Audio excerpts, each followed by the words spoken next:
이 1865년 벌써 150년도 더 된 까마득한 옛날 일입니다. 그때 필립 브룩스라는 목사님이 당시에는 요새는 뭐 일반화되고 흔해졌지만 당시에는 성지순례라는 것은 굉장히 특별한 일이고 또 평생의 준비를 해서 갈 수 있는 분이 몇 분 안 계셨던 그런 시대입니다. 근데 이분이 정말 성지순례를 드디어 떠나게 되었습니다. 이 성지순례를 하면서 가장 가고 싶었던 소망하던 곳이 어디였냐 하면 바로 예수님 태어나신 곳 베들레헴이었습니다. 그래서 저 에집트로부터 시작해서 쭉 올라가 갖고 예루살렘 드디어 이 베들레헴에 도착하게 되었을 때 이분이 큰 충격을 받았다고 합니다. 왜냐하면 그동안 늘 머릿속에서 상상했던 베들레헴, 거룩하고 아름다운 밤이 있는 곳, 경건한 곳이 있는 곳, 경외스러운 그런 베들레헴 모습과는 너무도 달랐기 때문에 그렇습니다. 찬송가에 나오는 저들밖에 한밤중에 목자들이 잠자던 그런 곳도 없었을 뿐더러 또 목자들의 목장이라고 하는 몇 군데는 실제 남아있긴 했지만 그건 거의 폐가 수진이었다고 합니다. 울타리도 모두 남아있지 않고 그냥 시골 깡총이었다고 하는 거예요. 딱 하나 특징적으로 있는 것이 예수 탄생하셨던 베들레헴 여관이라고 알려진 그 장소에 이른바 예수 탄생교회가 세워져 있는데 이것도 얼마나 오래전에 보수를 했는지 여기저기 다 갈라지고 벗겨지고 퇴색한 모습을 가지고 있었다고 합니다. 한마디로 머릿속에 그렇게 이 성지순례를 위해서 얼마나 정말 평생을 그 당시에는 한번 간다는 건 기적과 같은 그런 성지순례를 왔는데 그 베들레헴의 모습을 보면서 그가 기대했던 것과는 전혀 다른 모습에 너무도 큰 충격을 받았던 것입니다. 왜요? 실망해서 충격받았냐고요? 놀랍게도 전혀 아니라고 합니다. 만왕의 왕, 만주의 주가 되신 하나님의 아들이 이런 깡촌에 이렇게 아무 보잘것 없는 시골 동네에 오신 것에 그것에 바로 충격을 받았다라고 그가 기록하고 있습니다. 그날 저녁에 이 충격받았던 이 마음의 감동으로 그는 밤하늘의 별을 바라보면서 시를 지었는데 이것이 나중에 찬송가 가사가 됐어요. 성탄절이면 전 세계 교회에서 울려 퍼지는 그 유명한 찬송가 120장 오 베들레헴 작은 골 너는 잠들었느냐가 바로 이때 지어지는 것입니다. 120장 한번 펴보세요. 오 베들레헴 작은 골 너 잠들었느냐 별빛만 높이 빛나고 잠잠히 있으니 150년 전에 필립 브룩스 목사님이 너무 충격을 받아서 지은 영시이구나라고. 정말 베들레헴은요 캄캄한 작은 동네이고 별들만 높이 떠서 그래서 볼 것이라고는 아무것도 없는 그런 동네였습니다. 그저 한적하고 외딴 지역일 뿐이 또한 아니었어요. 베들레헴 여기에는 큰 아픔이 사실은 숨겨져 있었습니다. 여러분 우리는 그냥 베들레헴 하면 이 예루살렘 밑에 유다 땅 베들레헴으로 알고 있지 않습니까? 우리는 그래서 베들레헴이라고 하면 다 알아요. 어디를 가르치는지. 근데 실제 유대인들은요 베들레헴이라고 하면 굉장히 헷갈려 한다고 합니다. 왜냐하면 유다 12지파가 각기 레위 지파 빼고 11지파가 근데 에브라임 므낫세는 요셉 지파가 둘이라 했으니까 하여튼 12지파가 각기 땅을 나눠가지지 않았습니까? 여러분, 우리나라 곳곳에 모든 충청도를 가든 전라도를 가든 한마디 춘천을 가든 저 철원을 가든 있는 마을 이름이 있어요. 무슨 마을이에요? 양지마을이라는 마을은 꼭 있습니다. 그 지역에서 가장 햇빛 잘 도는 곳을 옛날 사람들은 되게 뭐라고 지었어요? 마을 이름을? 양지마을. 양지마을은 어디 가나 있어요. 그것처럼 베들레헴도 마찬가지입니다. 베들레헴, 우리 상식적으로 알고 있죠? 무슨 뜻입니까? 떡집이라는, 베트가 집이고 레헴이 이 떡이거든요. 그래서 떡집이라고. 그래서 마을마다 떡집 하나씩은 있지 않습니까? 방앗간 하나씩은 있듯이 베들레헴은 어느 마을이나 있었는데, 그래서 베들레헴은 어디 베들레헴 하고, 그리고 가장 유대인들에게 대표적인 베들레헴은 어디예요? 스불론 지파 내에 있었던 베들레헴 지역이 가장 도시화되고 가장 컸던 것 같아요. 그래서 일반적으로 베들레헴 하면 스불론의 베들레헴을 생각을 합니다. 그래서 오늘 미가서 말씀을 잘 보십시오. 그냥 베들레헴이라고 하지 않아요. 뭐라고 합니까? 베들레헴 에브라다야 라고 부릅니다. 여러분, 베들레헴이라고 부르면 모르고 베들레헴 에브라다라고 불러야만 아는 그런 또 보통 흔한 이름이 바로 베들레헴입니다. 근데 굳이 왜 베들레헴 에브라다야라고 부르면 에브라다 족속이라는 의미도 있고 여기에 큰 슬픔이 내재되어 있어요. 아주 우리 민족하고 어쩌면 그렇게 그 감성이 똑같은지 제가 예전부터 우리가 중고등학교 때 라틴어를 좀 가르치면 그러면 우리나라에서 세계적인 신학자가 나올 겁니다. 안 나오는 유일한 이유가 어학이 안 돼서 그래요. 어학이 안 돼서. 하여튼 그런데 얼마나 우리나라하고 감성이 똑같은지 모릅니다. 그 이스라엘 사람들 조상 야곱이 아내가 둘이 있었죠. 첫째 아내가 누구입니까? 레아와 라헬. 두 아내가 있었는데 특별히 이 라헬은요, 야곱이 너무 사랑해서 무려 남의 집에 14년을 종노릇을 해서라도 얻은 아내예요. 이 아내 하나 얻기 위해서 사실은 14년을 종노릇을 했는데 그 14년을 어떻게 여겼더라? 수일같이 여겼더라. 얼마나 이 아내에 대한 애정이 깊고 사모함이 있었는지 14년을 종노릇을 해도 며칠 지나지 않은 것처럼 그렇게 여겼더라라고 하는 것입니다. 그런데 이 사랑스러운 아내가 12번째 아들이 베냐민 아닙니까? 베냐민을 낳다가 그만 난산으로 애 낳다가 죽어버리고 말았습니다. 그래서 이 막 태어난 애는 끌어안고 너무 사랑했던 야곱이 아내의 죽음을 바라보면서, 그러면서 성경에 보니까 울었는데 어떻게 울었다고 해요? 목 놓아 울었더라. 그러니까 목에서 울음소리가 안 나올 정도로 울었다는 거예요, 이 아내를. 그러면서 그렇게 울면서 묻은 곳이 어디예요? 그게 바로 베들레헴이에요. 그래서 에브라다 지방, 에브라다 사람들이 있는 베들레헴. 베들레헴 에브라다야 하면 우리나라 지금 저도 그런 감성이 좀 알고 있는데 한 50 이상 되신 분은 미아리 하면 무슨 고개예요? 눈물고개. 그 감성이에요, 바로. 미아리 눈물고개처럼 베들레헴 에브라다야 하면 뭐예요? 탄식의 땅. 너무 슬퍼해서 애곡하고 눈물의 땅. 그게 바로 베들레헴 에브라다의 뜻입니다. 그래서 여러분, 우리는 베들레헴 오 거룩한 밤 하면서 굉장한 어떤 거룩하고 또 유명한 것을 상상하지만 150년 전에도 가도 목사님이 큰 충격을 느꼈을 정도로 그랬는데 2000년 전에는 어땠겠습니까? 생각해 보십시오. 베들레헴은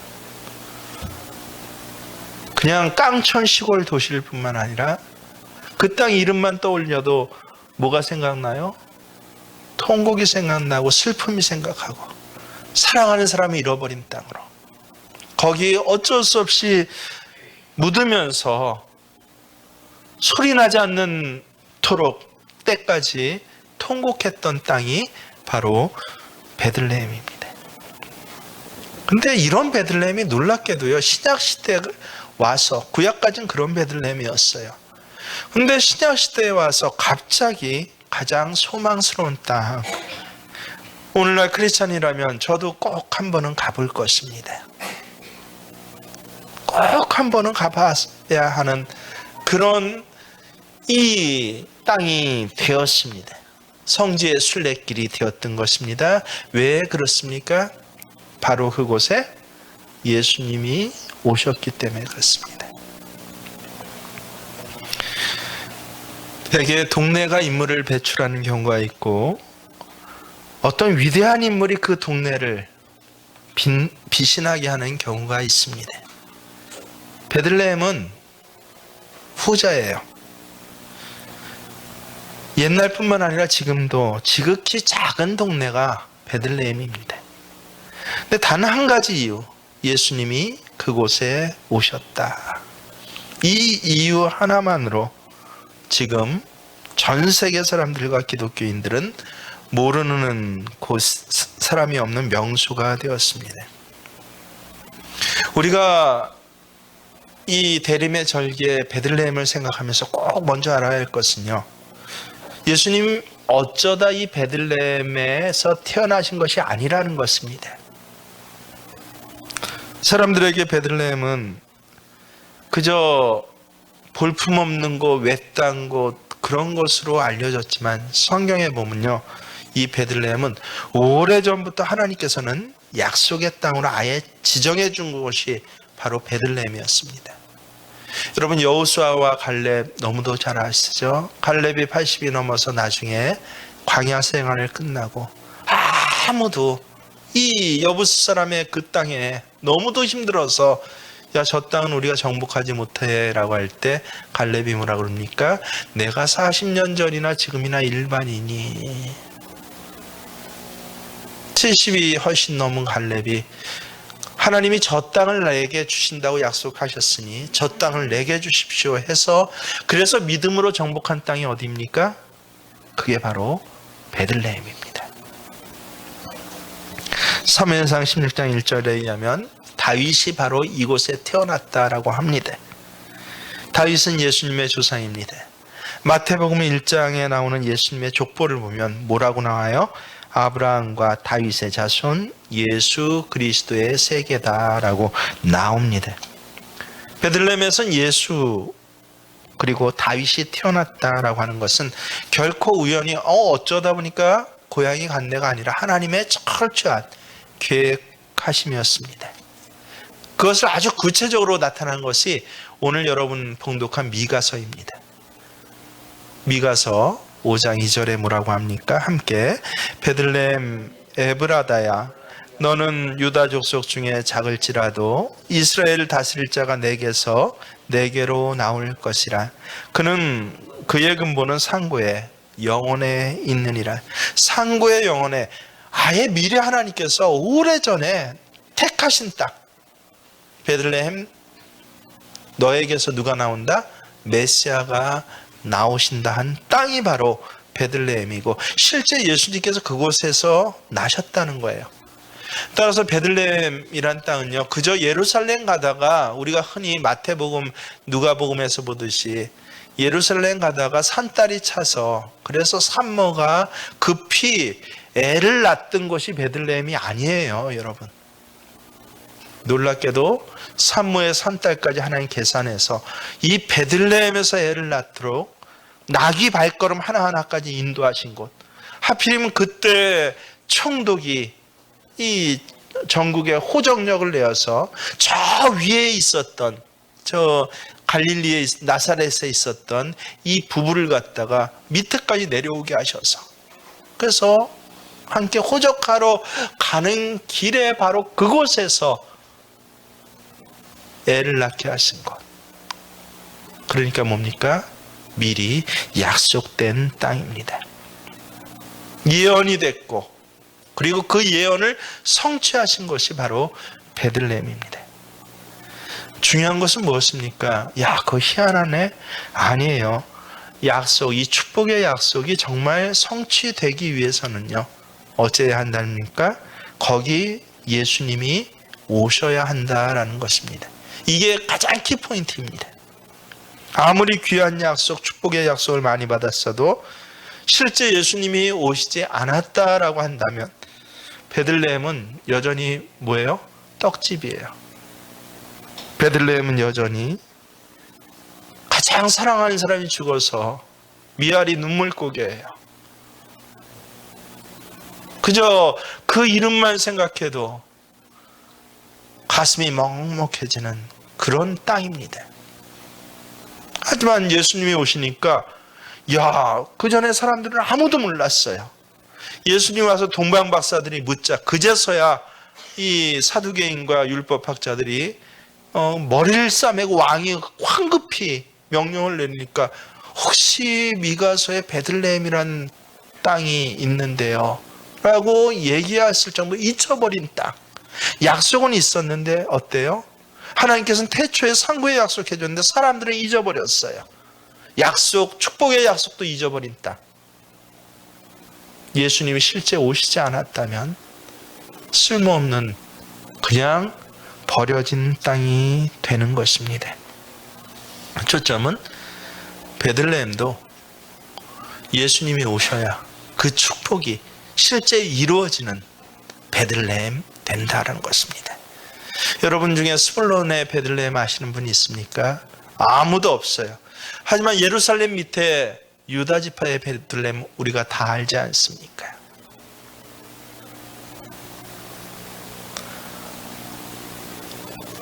하나님의 축복도 예수님이 오셔야 이루어지는구나. 이게 바로 오늘 말씀의 메시지입니다. 여러분에게 묻겠습니다. 그러면 오늘 베들레헴은 어디일까요?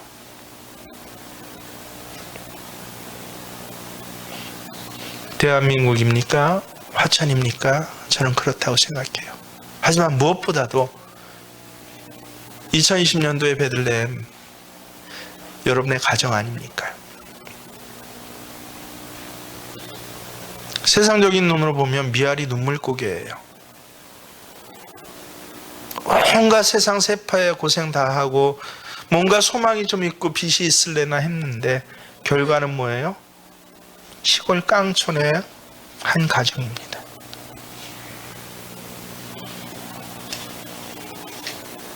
예수 믿고 나서 축복의 역사는 다 받았어요. 메시아가 네게서 날 것이야. 창세기의 5가지의 복 뭐라고 시작됩니까? 생육하고 번성하고 충만하고 더구나 정복하고 다스리는 복. 너희 가정에 주신 복을 꿈꿨어요. 소망이 있어요. 근데 조금 흘러가다 보니까 세상에 저 강단의 목사님 빼고는 다 잊어버리는, 언뜻 떠올려서 그래 요새 가정이 좀 어때요? 라고 하면 그저 그렇죠 뭐. 아무도 기억해 주지 않는 곳. 미아리 눈물고개가 어디입니까? 그 미아리 눈물고개는요, 정말 미아리 눈물고개로 50년 100년이 지나도 명곡처럼 남아진 여러분의 인생에 헛된 추억으로 끝나버릴 수가 있는 곳, 그 베들레헴이 어디입니까?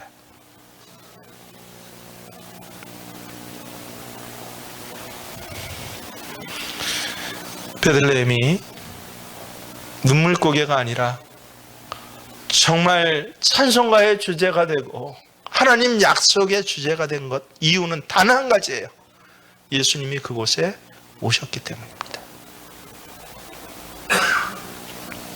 여러분의 인생이 정말 예수님 처음 영접하고 믿었을 때 받은 하나님의 말씀에, 여러분의 가정에 신방 다니면서 또 전해주신 그 말씀에, 내가 홀로 하나님 성전에 와서 슬픈 마음을 부여안고 기도했을 때 하나님께서 내게 주신 영감의 말씀과 세상 사람들은 나를 짓눌러 갈 때 그때 하나님 나를 불러 일으켜 주시면서 그러면서 내게 주신 약속의 그 축복이 언제 이루어진다고요? 예수님이 내 가정에 오셔야만 이루어진다라고 하는 것입니다. 여러분 꼭 기억하십시오. 그렇지 않으면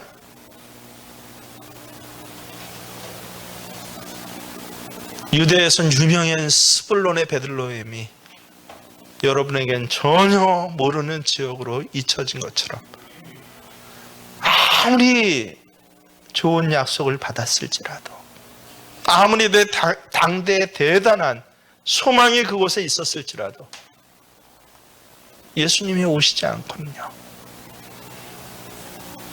예수님이 내 가정의 주인이 되시지 않고는 헛된 추억거리에 불과하더라 라는 것을 기억하십시오.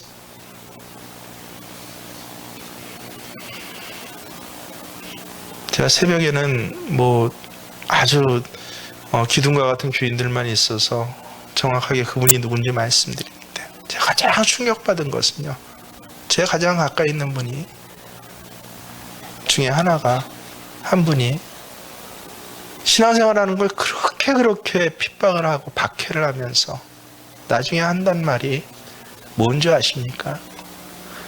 야, 내가 대학 다닐 때 나도 교회 청년회 회장까지 해봤는데 그거 아무 쓸모없더라. 그게 너무 충격이었습니다. 여러분 한 10년 뒤에 그럴 분 계셔요. 내가 교회 생에서 기도도 많이 해보고 뭐도 많이 해봤는데 자식들 앞에 놓고요. 그거 그때 한때뿐이고 쓸모없어. 왜 그런 줄 아세요? 예수님이 그곳에 약속은 주셨는데 오시지 않았기 때문에 그렇습니다. 반대로 얘기하면 결국은 그분이 예수님을 붙잡지 않아서 그렇습니다. 어느 돈 많은 가문에 이 아버지가 외아들 하나를 키웠습니다. 어미 없이 키운 아들이기 때문에 오기야 금이야 정성을 다했는데 나라에 전쟁이 일어났습니다. 올바르게 키운 아들이었기에 야, 내가 나라를 위해서 병역의 의무를 감당하겠습니다라고 전쟁에 나갔습니다. 6개월도 안 돼서 전보 한 장이 날라들었는데 이 외아들이 치열한 전투 현장에서 전사했다라고 하는 사망 통지서가 날아든 것입니다. 그후부터 아버지는요, 외아들을 잃은 슬픔으로 그 후에 한 20년을 더 살았는데 평생을 끼어진 마음을 가지고 살았습니다. 아들을 잊지 못한 아버지는요, 근처에 참 그림 잘 그린다고 알려진 그 아들 친구 또래의 소개를 받아서 그 사람에게 와서 이거 내 아들 모습인데 그림으로 실물 크기하고 똑같이 그려달라고 부탁을 했습니다. 그래서 이 사람은 또 이 아들을 알고 있었기 때문에 유명한 화가는 아니지만 정성을 다해서 그 남겨진 사진과 자기가 기억하는 아들의 모습을 떠올리면서 정말 딱 실물 크기의 이 아들의 그림을 그려서 아버지에게 주었습니다. 아버지는 이 그림 앞에서 밤낮을 이 그림을 쳐다봅니다. 하루에 2-3시간, 4시간 쳐다보며 대화하려고 계속 그림을 보다 보니까 놀랍게도요, 그림을 보는 눈이 생기기 시작했습니다. 그래서 이 돈 많은 이 아저씨가, 노인이죠. 노인이 그림 보는 눈이 생기다 보니까 주변에 좋다는 그림을 사들이기 시작했는데 돈은 많고 뭐 쓰는 데는 없고 하니까 마치 우리나라 똑같은 비슷한 분이 계셔요. 실제로 제가 보성고등학교 나왔는데 보성고등학교를 세우신 분이 전형필이라는 분이 계십니다. 흔히 전형필하면 잘 몰라요. 간송이라는 호를 다 압니다. 왜요? 간송 박물관이 있기 때문에 그래요. 돈 많은 분이 그림과 보물에 눈을 떠서, 그래서 일본으로 다 넘어가려는 걸 갖다 기와집 미고 뭐고 다 팔아가지고 그걸 하나하나 다 다시 사들였어요. 그래서 창고에 보관하고 있다가 그러다가 세운 것이 간송 박물관이에요. 국보급의 그림과 문화재가 얼마나 많은지 모릅니다. 그걸 일본으로 다 넘어갈 걸, 또 한국 전쟁에 다 불탈 걸 갖다 자기 전 재산을 바쳐서 지켜낸 그런 분이에요. 이 아버지가 아마 이 이탈리아에서 그런 분이었던 것 같습니다. 그래서 국보급의 보물들이 이제 그림뿐만 아니라 다 하나하나 사들이기 시작합니다. 좋아서 사들인 것이죠. 그리고 마침내 한 20여 년을 그렇게 살다가 떠났습니다. 그러니까 주변에 있는 갤러리들에서 난리가 났습니다. 야, 저분한테 신윤복에 무슨 그림이 있다가 난리 나듯이요. 그거 한 장이면 뭐 한 200, 300억 아닙니까? 그런 게 얼마나 많은데 난리가 났어요. 그래서 이분이 혼자밖에 없었기 때문에 이 경매에 나온다 해서 실제 소도비에서 그분의 모든 이 재산들, 특별히 작품들을 경매에 붙였습니다. 그랬더니 미리 이 지혜로운 노인이 자기 변호사에게 자기 모든 재산이 경매에 붙여질 줄 알고, 외국에서는 저게 없으면, 가족이 없으면 경매에 붙여서 국가로 넘어가거든요. 알고 미리 유언을 써서 이 경매를 진행하도록 했습니다. 드디어 이 경매 사회를 맡은 그 유언 집행자가 경매 일정을 공고하니까 정말 나라뿐만 아니라 외국에서조차 이분이 가지고 있다고 소문난 그 유명한 작품들을 구입하기 위해서 이른바 이 투자자들이 모여들었습니다. 드디어 경매가 시작될 때 말합니다.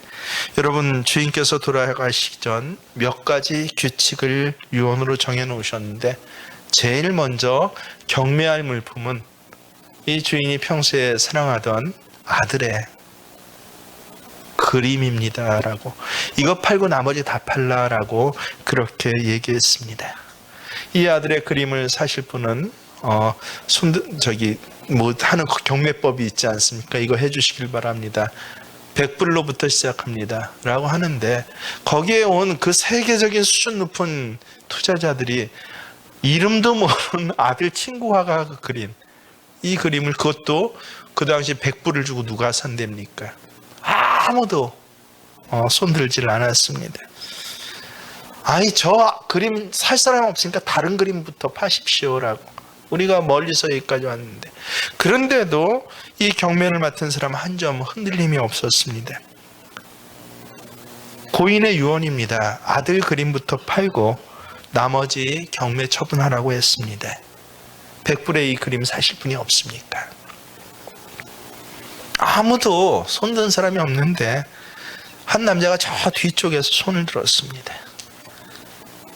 그 남자가 누구냐 했더니 바로 이 집 주인을 수십 년 동안 섬기던 이 하인이었습니다. 자기 주인이 얼마나 이 그림을 사랑했는지 알기 때문에 100불이라는 돈은 그 당시에 이 하인에게 굉장히 큰 돈이었어요. 하지만 돌아가신 주인을 생각해서 그 100불을 주고 이 그림을 사도록 그렇게 했습니다. 드디어 이 첫 번째 그림, 경매품 아들의 그림은 100달러를 주고 산 그 하인에게 돌아갔습니다. 이제 다른 드디어 유명한 경매 물품들을 시작해야 하는데, 그런데 이 경매를 진행하던 사람이 이야기를 갑자기 합니다. 여러분, 이 경매에 와주신 것 감사합니다. 이제 경매는 여기서 끝내겠습니다 하고 땅땅땅 치더랍니다. 그래서 여기에 시간 내서 왔던 투자자들 난리가 나요. 무슨 소리냐고, 저 이렇게 많은데. 그랬더니 유언장을 공개합니다.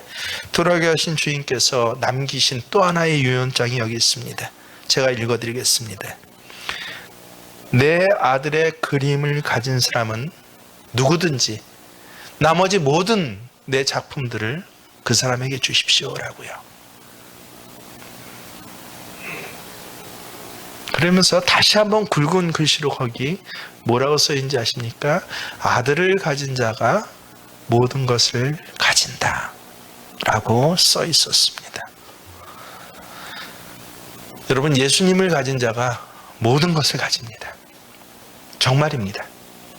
예수님을 가져야만 내게 주신 약속이 이루어집니다. 그렇지 않으면 뭐라고요? 이제부터 여러분 무슨 고개라고요? 내 인생은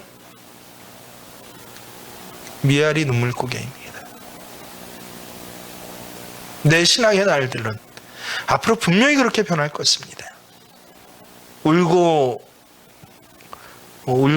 절면서 넘는 저 고개입니다.